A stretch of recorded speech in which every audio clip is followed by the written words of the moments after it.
Welcome to another episode of A Blueprint, a Project Stand podcast.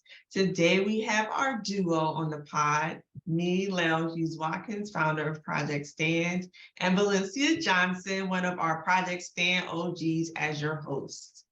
And we are so excited to bring to you today our special guest, Dr. Dara Walker.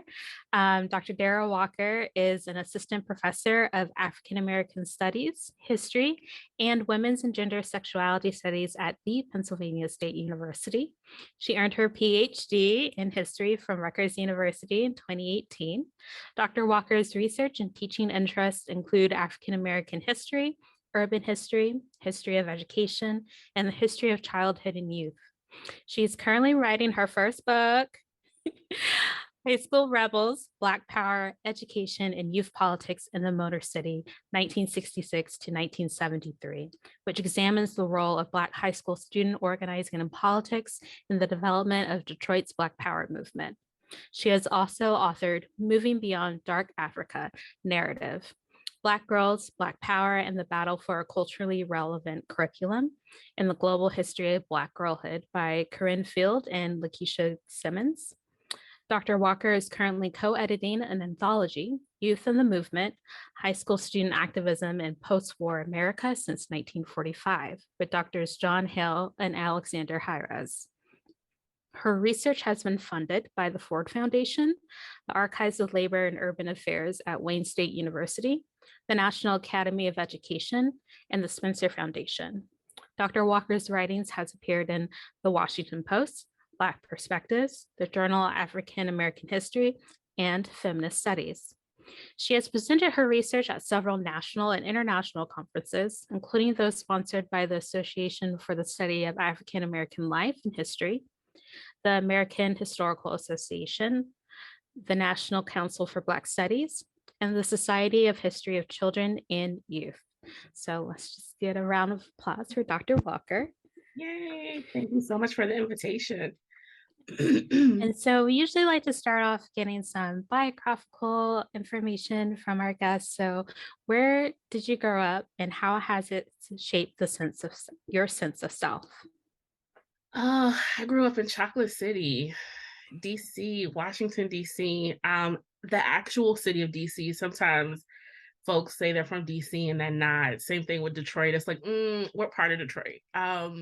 So born and raised in DC, and I came up the first couple of years in the Shaw Howard area. So that's near Howard University. And that was during the 1990s. And I'll come back to that in a second. We moved around a bit, around third or fourth grade, lived with some family, some of my mom's friends, moved into the projects near Navy Yard for a couple of years, and then finally settled into the Anacostia area, closer to PG County, where my mom still lives in that community to this day. And that's from the time I was like 11. So she's been there for more than 20 years. So I've kind of lived in almost every section of the city, but those first couple of years, it was interesting because my mom, DC it's a small city, it's a busy city. It has a metro system that is for like sometimes reliable, sometimes not reliable. And so, for my mom who's working class, like sometimes she had to negotiate some of these things and she would take me along with her. But I think living in the Shaw Howard area was this interesting moment in my life at that point because my mom worked a couple of blocks from where we lived at the Elks Lodge. And she was a waitress there. And so there were times where she worked until 3 or 4 in the morning and didn't have a babysitter. And so my third grade teacher, shout out to Ms. Carnett, who I'm still in touch with, used to babysit me. And then when she couldn't get a babysitter, she would take me with her to the Elks Lodge. And so, that's where people go party, they drink, they dance. My father was a fry cook there. And so sometimes he'd be in the kitchen cooking, but I would sit up at the front where people paid their fee to get in. And so throughout the course of that experience, I ended up having like 8 or 9 or 10 godparents. And, these are people who, some of them have passed on, but these are people who were deeply committed to my mom. And my dad was kind of in and out, and pretty much until I was like a teenager. He was much more consistent after that. But those first couple of years, this fictive kin network really gave me a sense of what it meant to feel whole, even when there's a broader narrative. And of course, I'm not thinking about this like at the age of 8. What I'm feeling is, oh my God, I have all these people I got to call for Christmas and thank them for gifts and stuff like that, right? But I think as I got older, starting to think about my mom's resourcefulness and how the proximity to that institution is really going to help her navigate life as sometimes a poor mom, sometimes a working class mom, whenever she could get work. And so those early years, I think, helped me think about what does it look like to be committed to community and how community feeds you. Always had somebody's house to go to. Somebody's always giving me a quarter or 50 cents, or as I got older, $1, just because I'm sitting up at front at the Elks Lodge. And then those later years, when we moved to Anacostia, we were much closer to my dad's side of the family. And that was interesting because I lived in a neighborhood, like some of my friends would call it Shoot a Man 23 Times Street, because that was just how common shootings were in that neighborhood. But at the same time, my dad's side of the family had lived there for generations. They came up from Jackson, Mississippi, I think in the 1950s, kind of throughout, I think maybe the early 1960s. But we always had family, always had a bunch of cousins. Somebody's always having a party. Somebody's always cooking. They're always playing spades. I don't know how to play spades, even though all these people in my life know how to play spades. Probably shouldn't put that out here on this podcast, but it's there. That's okay. Me too. Thank you. We need a club. We need a club. We do. But and so that it was like, even in the midst of all of, I mean, this is DC in the 90s, right? So we haven't quite gotten to gentrification yet. There's concerns around drugs and violence and what have you. And yet my dad's side of the family, my mom's side of the family, most of them had like moved to the suburbs in Maryland. My dad's side of the family, they stayed in like the Congress Heights area. And so there was still this sense of commitment. There was still this busyness. There was still in some ways, some measure of protection against that, not completely, because you can't really allow kids to have mobility and shield them from that at the same time. And so I think that experience, it taught me to be very observant. And when I was younger, people took that as me being an introvert, being quiet, but it was like, no, like I had to learn early on to be observant of my surroundings. But at the same time, it taught me, like, again, like, how do you build community from the people around you? And what does family look like beyond blood? Whether it was my dad's side of the family, who I didn't really have, a lot of relationships with at different points throughout my life, or the fictive kin that my mom had created. And so those, I mean, really, for me, that's what it was like growing up and kind of moving throughout the city and being close to some of these institutions and being close to family. Yeah, I could go on and on about that, but yeah. No, thank you for sharing yourself and your history. And I really like the idea of the fictive community and building it where you are. So we're going to shift a little. How did you find your academic focus, and what was that journey like? So what do we mean by academic focus? That's a good question. The tables have turned. It's more of like your field of study, because you have a broad range of like the history of childhood, African American studies, urban history, and I just wanted to know, how do those intersect for you, and how do you find your own place within those conversations? Yeah. And the reason I asked that question is because technically, I would say my interest in the work that I do and in Black history writ large started when I was in high school. And and so that's why, it's like, what's the origin story of the book? And it's like, I mean, when I was 16 and standing on the steps of the US Supreme Court giving a speech about the 50th anniversary of Brown versus the Board of Education, And so the academic piece comes in there because there were students who were part of an organization in the early 2000s. These are folks who had graduated from my high school. They were seniors, and so when I was coming in, they were kind of leaving out, but then they went to Howard University. They have access to Moreland Spingarn Library, primary sources, right? So they're organizing around the 50th anniversary of Brown versus the Board of Education, and essentially making the case that DC schools are still segregated. So this was in like 2004. At that point, I was either a sophomore or a junior, but I became really interested in what they were saying about the young people's contributions to Brown versus the Board of Education. And so they're bringing in these articles of young people who were participating in these boycotts, in these sick outs, along with their parents in the early 1950s. I think they had talked about Barbara Johns. And so there was something about, I didn't understand them as primary sources at that point. I just know I was like, oh, some old newspaper articles that have been Xeroxed, right? But there was something about those sources that clarified for me that young people could create change. And so it was both the active piece, but it was also how does engaging with this raw material help me think more concretely about this history that I am inheriting, that I don't encounter in the classroom. And so as that is happening at the same time, E. Ethelbert Miller, who was or may still be at Howard University, had organized this exhibit at the Anacostia Community Museum, which is a part of the Smithsonian Institute, not on the mall, but in the Anacostia neighborhood.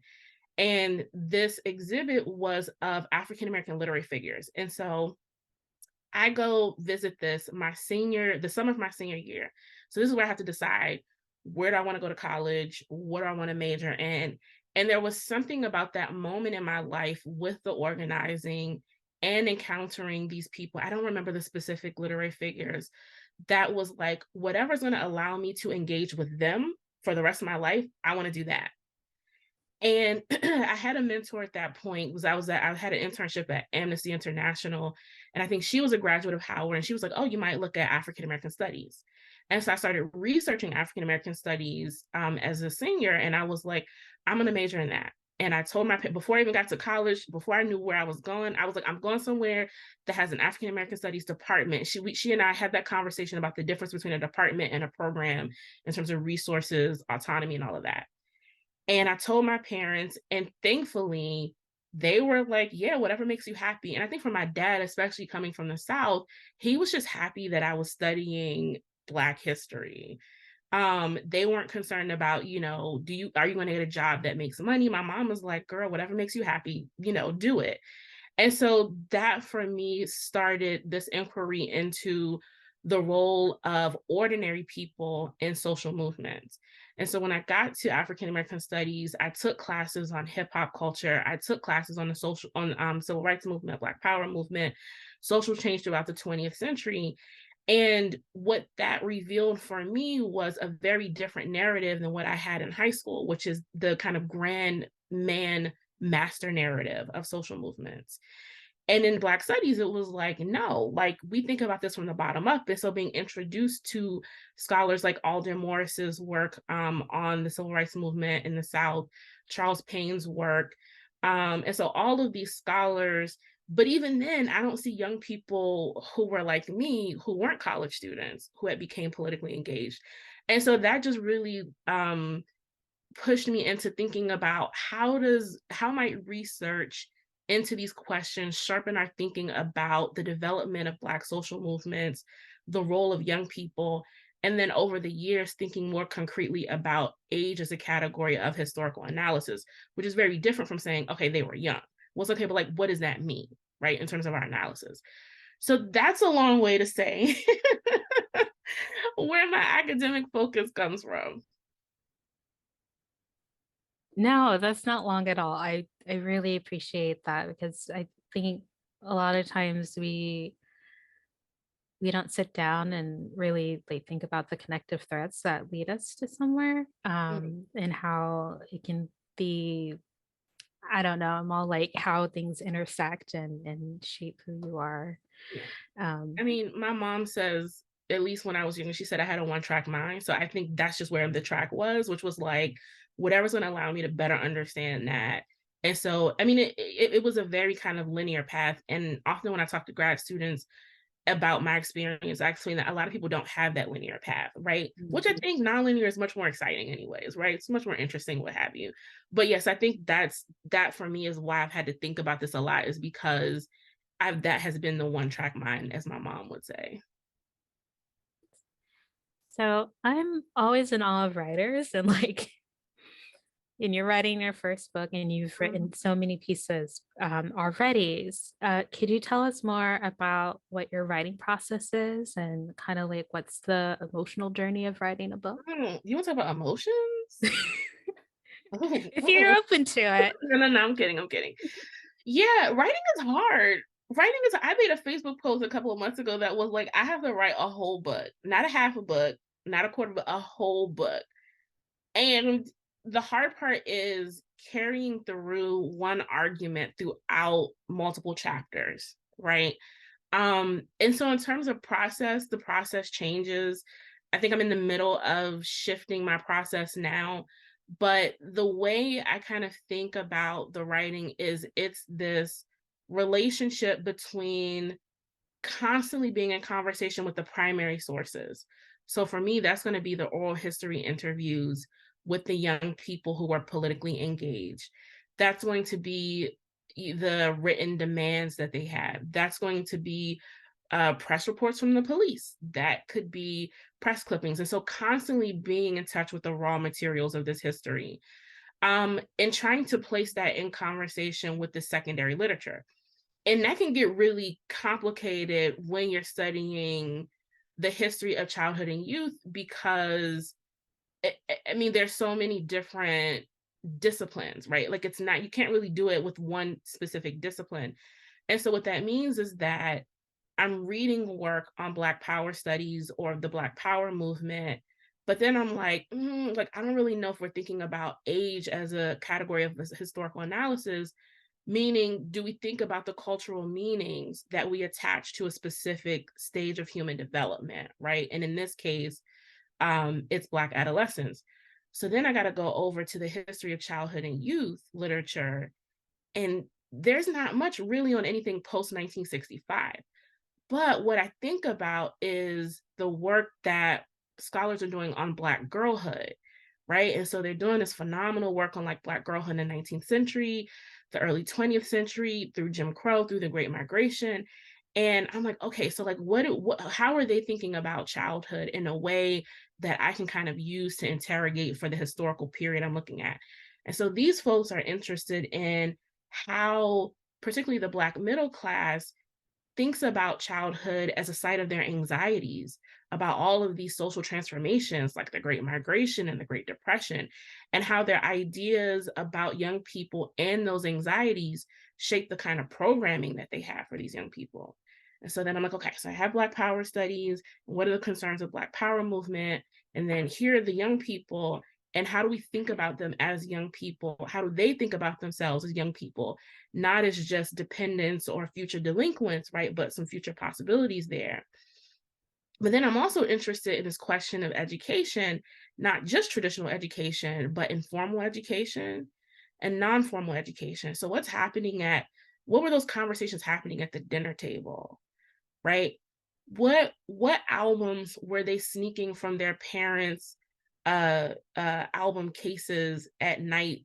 Who are they listening to, right? Some of them are going to these city council meetings with their parents. And so like, what is the lived experience in those spaces like, from the perspective of non-formal, formal, and informal education? And so the writing process for me is really grounded in trying to make sense of these three literatures in conversation with the primary sources. And so the questions are constantly changing. And what I think is important is constantly changing. And what they tell me is important is constantly changing. And so essentially what that means is that I then have to have these external mechanisms that time bound me. And so what that may look like is inviting some friends and colleagues over for a drink and a meal and giving them a chapter and saying, here's what I think the story is, right? And I'm inviting people who I think are incredibly smart and who have an expertise in the content area for that specific chapter. So there may be someone who's doing stuff on the carceral state. There may be someone who's doing stuff on political education. I'm like, what are you thinking? And they're going to bring all of these different ways of thinking to bear on my analysis. And they're going to help me see some things that, because I've been doing this for so long, I'm like, oh, like that's not super important. They're like, oh, it's very important. And I'm like, good, because that's all I got. So, right.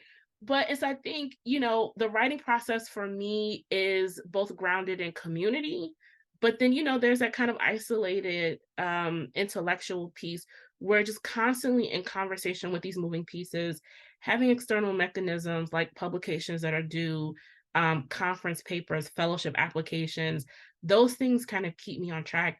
And being in conversation with my students, my undergraduate students, I bring SNCC materials in the class. I bring in materials, for example, on the Black Power movement. Black students at Penn State had a set of demands and were negotiating with administrators in 1969. And I bring that into the classroom and just hearing how they think about these things. And I'm just like, man, like, wait, like I'm so in the weeds, and they can kind of zoom out a bit. And so it really is trying to have a relational way of thinking about writing. That is where my process is right now, and moving from my very kind of linear way of thinking, because writing a book, you can't. The Virgo in me is struggling. The Virgo in me is like, linear thinking is not working for us. And so I'm kind of in the middle of trying to figure that out. Just like Valencia, I'm always in awe to hear what people's writing process is, and then listening to them unpack how they see their writing process. So thank you so much for sharing that. Especially, again, thinking about how important it is to have community and people that you can trust to share your thoughts, especially, because that's very vulnerable. I know I can only imagine very vulnerable. Yeah. But that somewhat helps us segue into the next set of questions that does focus more specifically on the aspect of activism. And so for our listeners, can you please describe what is and or was the Student Activism Forum? Yeah, so I hadn't thought about this in a while. So back in 2018, I organized a week-long online forum that was featured on the website for Black Perspectives, which is the blog site for the African American Intellectual History Society. And so at that point, I was finishing up my dissertation, going on the job market, and thinking about the kind of scholar I wanted to be. And in history, if you don't come from a particular tradition of historical research, you are taught that the single authored monograph is like how you demonstrate your commitment to the field and who you are as an academic and all of that. And I'm like, that's not the tradition I come from. Like, I come from a tradition of scholars like Jean Theo Harris and Kamosi Woodard who are co-editing books, right, on Black Power. I come from a tradition of folks like Robin Spencer and Mary Phillips, and others who are working on the intersectional Black Panther Party project, which is, I come from a collaborative tradition.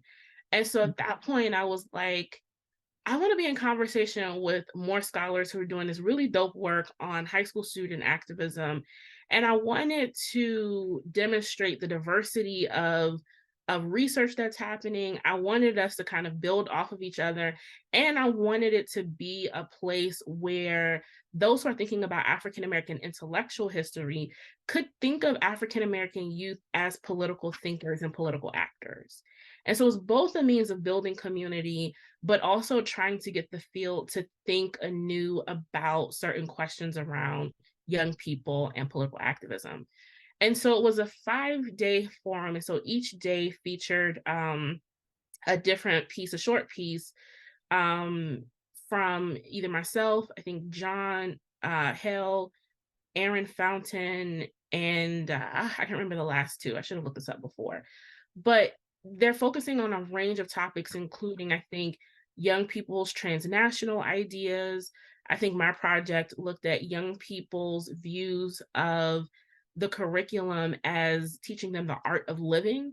And so, how do we dig deeper into what young people were thinking and doing beyond the explosive moments, right? Beyond those spectacular moments of the walkouts, the boycotts, to look at the intellectual labor, the organizing that went into that. And so that really is what helped us kind of form this forum. And then from that point, we've had collaborative relationships since then. And it really was the way for me to set my core to establish my core beliefs early on as I'm graduating with the kind of scholar I wanted to be. And I want to be a collaborative scholar, a collaborative historian. Well, thank you for that. And I, as someone who has been on the faculty/librarian track to get to promotion or what have you, and how much it is value when you write those pieces. Can you at least be the first author if you are in a collaborative piece? Or it is, just co-signing on that idea of you being a single author, like even higher value impact. And so it is to have to do that work to provide, as you said, a counter to that narrative, to think that that's how you need to operate, but that collaboration can bring so much more to the table. So just again, thank you for highlighting that. Mm-hmm. What was it like to organize a forum though, and what were some major takeaways that you think stuck with you? Yeah, I mean, I think the hardest part was selecting folks. And because we only had 5 days, and I was trying to figure out like what scholarship is raising those big questions at that point. And also like, what did I actually have time for? Like, I'm on the job market. Like, there's like the practical questions too, right? But I think it was a lot of fun being in conversation with, I think, who was editing? I think maybe Keisha Blaine was the person who she would send drafts and revisions back and forth, and thinking about how do we make this accessible to the broader audience in terms of what is at stake in us thinking about these questions in this particular moment. At that point, I think March for Our Lives, I don't know if they had developed into what they are now by that point. But you have Black Lives Matter. And of course, I'm always thinking about like the young people who are under 18 who contribute to that work, or who are not a part of Black Lives Matter, but do other kind of work as well. And so I think that working on that forum, it taught me about how do we make decisions about what is important in a particular moment. And then how do we use our research skills to help reframe public conversations? And that was actually my first public piece, I think, too. And so I was, and that meant a lot to me that my first public piece was a part of a collaborative project. And so I think, is it something I would do again? 100%. One of the things that I would love to do is to do a series, and it doesn't have to be for Black perspectives, but I think just to do a series on like collaborations, right? So like Project Stand is a collaborative project. And what does it look like to develop those kinds of relationships, especially around work that helps us to understand social movements? I think in terms of responses to the forum, a lot of positive responses, a lot of folks reaching out in terms of how that helped them to think about young people in 2018 differently. And I was like, boom, that's enough for me. Like, the historians, of course, is like, it matters that we are rethinking our understanding of this history. But I'm also like, I would be lying if I didn't say that I think that there are some things that we can use to think critically about the context that young people are navigating today. Again, thank you. I just feel like every time, again, I've been saying this the entire second season, it's just that there's so many gems being dropped by our list of speakers this year. And I just, again, just provided such important and impactful insights. And I think that segues into the next question really well. I think about when you were actually one of our amazing panelists for our Project Stand symposium at the Chicago State University one, and how we had people in the audience that weren't necessarily activists themselves, but were interested in how do they support students, how do they support student activists. So like, we would really like to hear your insights on how can non-students support student activists, whether they're in high school or college. Yeah. And let me tell you, that panel, that whole weekend, what an experience. And that, honestly, that I think that was the first time I've been a part of an intergenerational conversation about student organizing. And prior to that period, I had a very Pollyanna perspective about what that would look like. And that perspective did not include tension. But you remember the different perspectives. Yes. That were put on. I agree with you. Like, I think I did too, because we always have these feelings that we need to have these kumbaya moments and have this exchange of information and memory with our elders. And so I think I had a romanticized. It did not, learned a lot, but did not go the way that I thought it was going. But I think that it was still important because, and this is something I talk about in the book, is like these debates, I think, sharpened the young people's, the questions that they were asking, their thinking, what is unclear, or how do other people understand their demands. And I think we saw that on display too that weekend, which was like, some folks have different ideas about the importance of gender questions, sexuality questions within the contemporary movement. And that at the same time, I think about the activists who I study, and now they are they're like in their late 60s, early 70s, and they're still connected to these younger movements. But the way they think about it is the gender politics and the movements they were in when they were younger didn't have this notion of like what's the transformative, what is the word I'm looking for? Like, basically holding folks accountable, right? Transformative justice, or So I don't know, maybe it's not transformative justice, but like having a better understanding of how these dynamics play out in communities, and being much more accountable, and having systems in place where they can deal with like sexual harassment, harm, and all of these questions that the older generation I talk to say that they did not have, and that they're happy that the younger generation has today. And so that's to say, I think that these intergenerational conversations can do a lot of work. I done lost the original question. No, that's okay. It's organic. We're going where we need to go. Okay. So that's fine. But it was trying to give more insights to people who are not students. How can non-students support student activists? So whether high school or in college.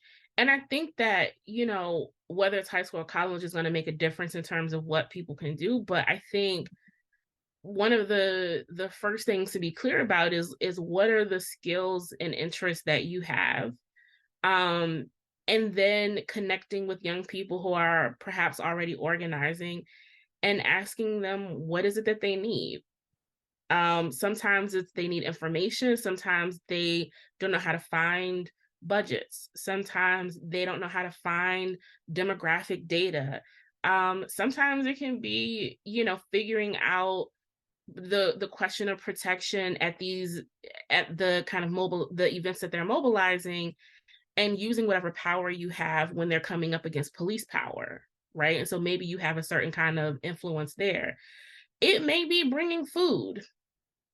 It may be doing laundry. Like, and I think that's the thing I appreciate about being a social movement historian, is that I was trained to think about that the spade work. I was trained to think about all of the what we may call the small ways or mundane ways in which people contribute to movements. And I think that's the same for young people who are organizing today, whether it was when they were talking about like inadequate COVID policies, right? At the start of the pandemic, folks could write. One of the things I did was I wrote an op-ed in the Washington Post made by history, providing historical context. So folks can write, folks can go with them when they're going to Board of Education meetings or city council meetings, not taking over, right? But understanding that their experiences are a source of knowledge about the structures of power that they're navigating, right? That may look like providing financial resources. It may be publicizing events that they're doing. It may be, and when I say writing can be anything in terms of like reframing the conversation. And so they may not have the same kind of influence or power to name these systems in a public way, but there are folks who do, and that provides a counter narrative to the traditional narrative of, oh, they are being indoctrinated by the teachers union, which is a super lazy and easy one. And I'm just like, have you met a teenager lately? That's like the whole, like, the book ban. I was like, yeah, that's going to go to the top of their reading list. Good job. Good job. Right. And so I think, part of it is, I think, being true to who you are and figuring out what you can contribute. And then meeting students where they are, I think allowing them space to make mistakes. I think that's the other thing that I've had to like be better about thinking about as well in my work, which is like, were there moments where the adults allowed them to make mistakes, but in a way where they still had some sense of protection, right? Because in like any movements are made by people, and people are figuring things out in the day-to-day in terms of what strategies working in what context and what timing and what have you. Shout out to Todd Shaw's work on that. But I think a lot of it is patience, figuring out what you bring to the table, and connecting with what they see as their needs in that moment. No, and I mean, you said again so many important things in there. It makes me, when you talk about looking at the specificity of the needs based on what context or space they're coming from.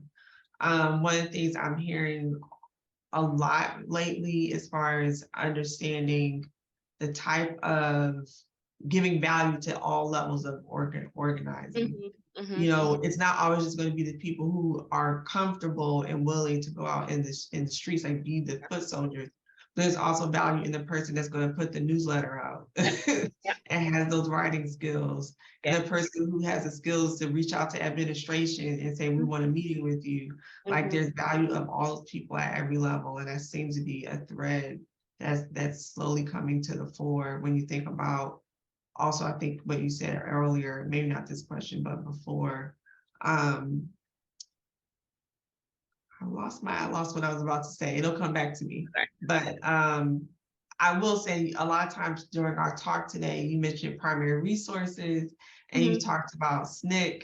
And so I'm thinking about, obviously this gonna make me think about memory work. So how do you find stories of Black high school activists? That just seems like that has to be some very hard work. We're so used to, thinking about the activism at the collegiate level and onward, but it's a lot of amazing students at high school level, and even early.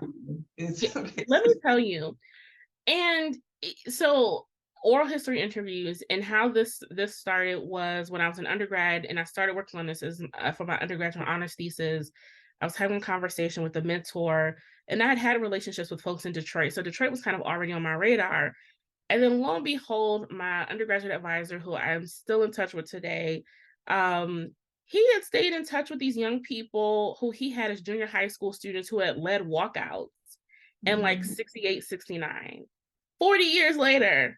Oh my gosh. And he like still talking to them, so had their number. And so he puts me in contact with them. It was only like 2 of them at that point. And so we were just emailing back and forth. Then I went to my master's program, and there I learned more about oral history as a practice. Mhm. And so then I had an externship, and I spent the summer in Detroit. And so then I interviewed, I think probably about 7 or 8. I think I had like a total of like 10 interviews at that point. And that was really through them introducing me to people in their network, which has its limitations, but at the same time, it allows me to kind of compare notes in terms of what they remember and misremember and what have you, because they're often experiencing similar events. And then from there, I think now at this point, I have maybe 30 people I've interviewed, and it really is grounded in those relationships, but also looking at the Board of Education meeting minutes, right? They were loud, super loud at these meetings, at these meetings, and folks, transcribe meeting minutes will mention a student organization, and then I go in, or I may see this, maybe go into like an online newspaper database like ProQuest, and then I find out, oh no, like the Black press is talking about the student organization, or I'll ask the people I've interviewed about this organization. Um, and I think at this point, young people are everywhere. Like they are creating recreation centers. And so they are included in proposals for money for these centers. This is still kind of the aftermath of the war on poverty. They are in the press sometimes getting arrested, charged with things, so their names are there. Um, they are they're in, these civic organizations that are trying to shape their political identities through citywide youth governments, right? Where you have a junior mayor, and this comes from a longer tradition, I guess you might say, in terms of teaching civic education, more so civic education, but takes a stronghold, or has a stronghold in this era of the war on poverty and maximum feasible participation. And so they have glamour clubs, and so that's what I'm saying. That's why for me, going back and looking at that literature on childhood and youth, and what they're saying about the institutions that respond to young people during the Great Migration, it's a similar concern, right? Which is with juvenile delinquency and with the criminalization of youth, and then particularly for girls becoming future dependents on the welfare state. Mm. And so you see young people are literally everywhere. The issue is sometimes they're there as a problem. And then I have to kind of work through that conundrum. And that's where some of the social science research comes in terms of like, well, what was the common understanding at that point? Yearbooks. The yearbooks, oh, they were styling and profiling. Like, I mean, and it was Detroit, Motown, the looks. Okay, the looks. And so, so finding them there, Facebook, classmates.com, I'm sure I'm leaving out a whole bunch of other sources, but I mean, they literally are everywhere. Well, now that you put it like that, that is so many resources. I think, I mean, and that's where the expertise comes in, like, having that additional layer of knowledge to know like where to connect those dots. But oh my gosh, you named so many more than more than I was like readily able to think about or call. What was it like to organize? Excuse me, we already did that. So in your work, you conduct oral histories, which is one of my favorite things. When I think about the profession, as far as archives specifically, how long it took the field to acknowledge that the oral tradition counted as a viable primary resource. I know when I was in library school, like that was only 2010. Yeah. Which isn't that terribly far ago. But that's still, even at that time, as I was exiting, that still was like, oh, well, I mean, we do it a little bit more than we did before, but it wasn't revered or honored, and that's such an important tradition within our community. Yeah. I've always had high value for storytelling, or to me, oral histories are definitely a kind of storytelling. So in your work conducting oral histories, what is it like interviewing, these activists after all this time has passed? how do you handle all the emotions? I know oral histories, depending on the theme and topic, can definitely be very emotional. That may come up during the interviews for you or the person that you're talking to. Yeah. So when I started using interviews, it was actually also 2010. I was in my master's program, Pan-African Studies, and I almost actually did a dual in library and information science and Pan-African Studies, but like that didn't work out. But so I'm in my methods class, and my professor at that point was talking about different research methods in Africana studies. And so she's talking about oral history. It's like, before we get into it, my understanding was like, oh, I just get to sit and listen to people talk. Like, boom, I love that. I do that anyways, right? And they're older people, like, let's go. And then she's like, IRB. And I'm like, And then she's like, building relationships. And then she's like, here's this book on what if you like, not actually there was an article on, I think I like them too much. And, and so all of these ethical questions that came up for me early on in the process that were really important. But it is honestly the best part of the work.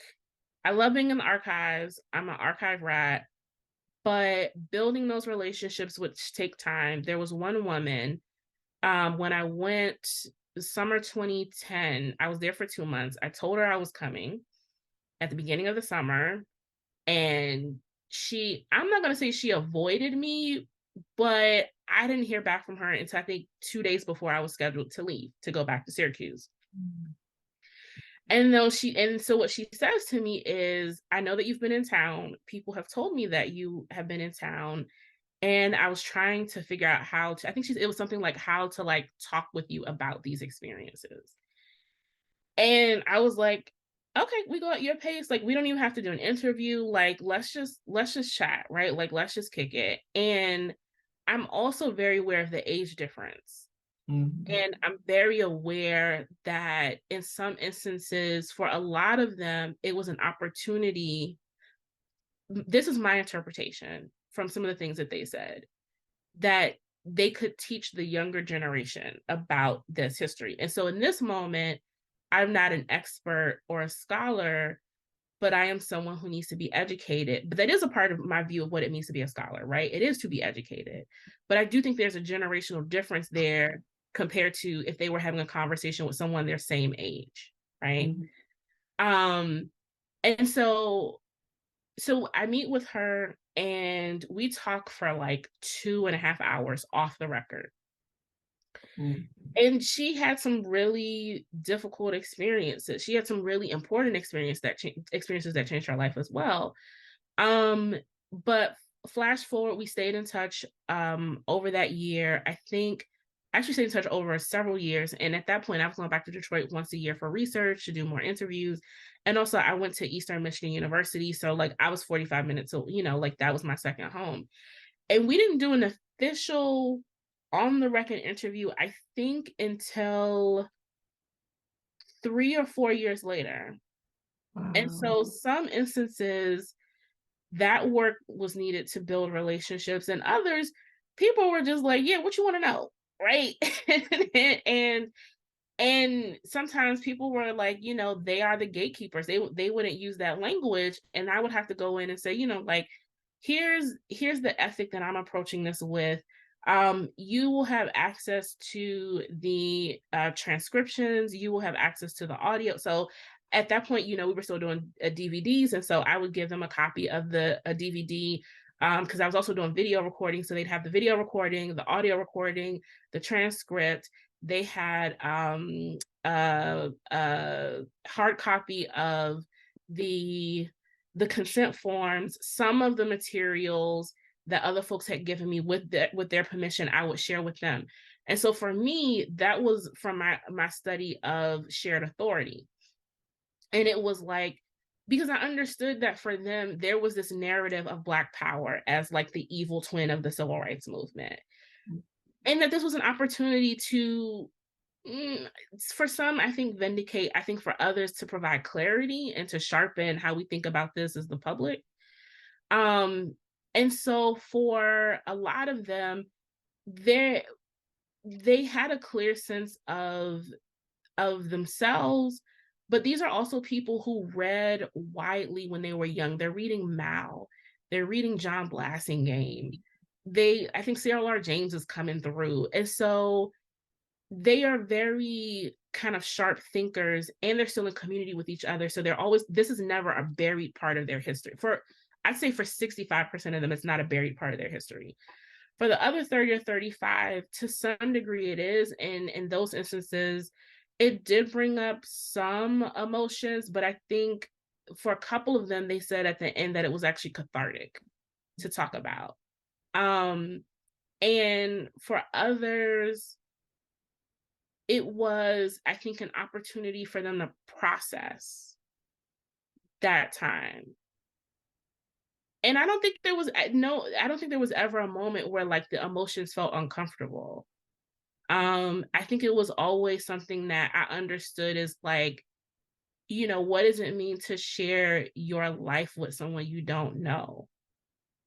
And that meant for me, yes, at a young age, I think at that point when I was doing interviews, I was like 22. Like demonstrating compassion and patience. And I'll tell them, anything you don't want on the audio, we can remove that, right? And again, that comes from our training of like, I think also thinking about these folks and, this raises questions about objectivity, which, whatever. But thinking about these people as like, this is somebody's parent, right? This is somebody's loved one. And whatever they are comfortable with, I want to honor that and respect that. If there's something that they're uncomfortable with, I want to honor that and respect that in the ways that they want me to. And in those moments where we had disagreements, like naming the disagreement and asking them to clarify, right? Like, the disagreements really were around gender politics in terms of, how did some of them think about it? So their disagreements among them, themselves in terms of what happened, the role of gender politics and some of the organizing. For me, there's some things that I see as a historian that I can kind of zoom out in the panoramic view and understand what's happening at that point. But they don't understand it or think of it as such. And so in those moments, I try to merge the two and say, historically, this is what we understand to be what was happening. However, the historical actors experienced it in such and such way. And so I think that's how, I've tried to kind of honor those stories while still, because I want to write a history that helps them to think about themselves in their work in that moment anew.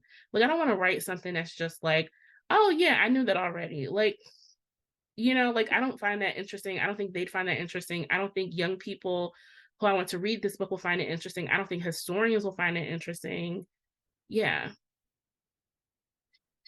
Well, you just were on so many things. I was getting flashbacks with the fact that you said it's how long it took to get that oral history, and and definitely when I think about our elders, like, oh gosh, there could be so many steps. Yeah, and so some many of them steps are, before they talk to you, get to the inner circle or what have you, and so, and the tension. I have interviews that are 5 hours long with one person, and I'm like, about an hour that is a tangent, and I'm gonna let you go because somewhere there's something in there. Somewhere there's something in there. But I think don't want to stop it. I want, and then I'm like, thank God for digital voice recorders. All you need is a battery, and like, it keeps going. But the other thing too is when you were talking about them being elders, one of my friends, Jasmine Young, she's doing this really dope Black Power Oral History project. And the thing that we talk about often, so when she was in grad school, her book is looking at Black women with guns. And so she was interested in Mabel Williams' story. And so we went out to Detroit to go see Mabel Williams. She was giving a talk at the Charles Wright Museum, I think in 2014. And I think that next year she passed away. I had interviewed General Baker back in 2010 or 2012. And then I think around the same time as when Mabel passed, he passed. None of the folks who are young people, they are still with us, but it is something that we think about in terms of the importance of these stories, in this generation kind of passing on. Yeah. I for research as well for my thesis, I had to deal with a lot of that with people passing on or in the midst of their own early onset dementia and trying to grab those stories before they were just completely just faded away. Or being someone who got to talk to one of the last living folks from the Black arts movement in LA, right? That was a part as far as documenting and curating some of that artwork that was coming out. And being thankful that I got to be a part of it. One of the last people to talk to him about his life story. And this is the last thing I'll say about that, because I think for them, it also like gives a larger meaning to that experience, right? For it to be captured, for other people to have access to it, that their life, a life well lived, I guess, is as Black folks say, a life well lived. So yes, and he had a life. So many of them have had a very well lived life. Yeah. But just honored that we had you on the pod today, but we just cannot let you go. I'm going to pass the mic to Valencia so you can answer our rapid fire questions and blueprint. All right, let's see. All right. What are you doing for self-care right now? Sewing. Sewing and Cricut. Cricket? It's like paper cutting. It's that Cricut. Yeah. Oh, I was like, No, not at all. Not athletic at all. No. No. So that's like making cards, basically crafting is what I do for self-care, because it's also been something that I've started to gift to friends. And so thinking about gifting as a love language, which I never thought was like one of my love languages. Is that mine or other? I don't know. But yeah, so crafting. So what is a piece of advice you'd want everyone to know about whatever you want them to know? Like take care of each other. I think and this may be, I'm in this headspace because we just ended the semester, and so you have the end of the semester conversation with students. And I tell my students is like, take care of each other. Like, you are in community, and sometimes that's really hard, and you have to show yourself compassion and figuring out like how you navigate being in community with people who you love, who you may disagree. But I think, the thing I would say is take care of each other and be patient with what that looks like. Beautiful. Yeah. I like that. What song is your jam at the moment? I've been listening to Erykah Badu's Tiny Desk show. I have not seen that. Listen to it. Sometimes I put it on at night. I actually played it. It was the last song, because in my both my classes, I start each class with like a song, depending on where we go in a time period, from that time period, or just based off of my mood. And so today I ended my African American women's history class by playing the full Tiny Desk concert at the start of class. Can I heard it, Valencia? Can I be part of your class? Like tripping. What is bringing you joy this month? Oh, this month is December. The pandemic forced me to think about new holiday traditions, and especially ones that are sometimes virtual. I'm gonna go see my mom down in DC, but a couple of new traditions. One is I do vision boarding with two of my friends who used to be colleagues here, but they left, and we've been doing this for about 4 or 5 years. So this is actually like our 5th one. We frame them. So I'm excited about that tradition. The second tradition I'm excited about is one of my friends, we make cornbread casserole. We had always talked about doing this when we were in grad school. And the first time we did it was virtually in a pandemic when we had jobs. And so this is the 3rd year we're doing that. And we get a bottle of wine. We make it at the same time. And then the third tradition is more of a solo tradition, is I make a cocoa bar. I know. I make a cocoa bar. And so I'm excited because this year, like normally it's just my countertop in my kitchen, but this year I bought like a baker's shelf just for my own like other cooking stuff. And I was like, I'm cleaning all that off. And then it's just gonna be like a whole cocoa bar, just like a nice little treat. So I'm looking forward to winter traditions is what I'm saying. Yeah. You were singing my language on this talk. I'm just like, oh, yes. Cornbread casserole. Oh God. Yeah. You got me at the vision boards. I'm like, ooh, and you frame? Yes. Yes, you gotta frame them because they're like 2 I haven't framed and they're just like crumbled up. The magazine pieces are falling off, and so I got to get those framed. But it's just nice to kind of look at how your vision for yourself changes or stays the same, right, over the years. So, All right. And our last question is, what is one thing you're excited about for the rest of 2022? all of these Christmas movies, all these Black Christmas movies that are coming out, like I'm about to get my heated blanket, my cocoa, and we just gonna be on the couch. I mean, I have the like get some articles and stuff out for my second year review, so it's not all cocoa and couch, but it's gonna be some cocoa in between. Yeah.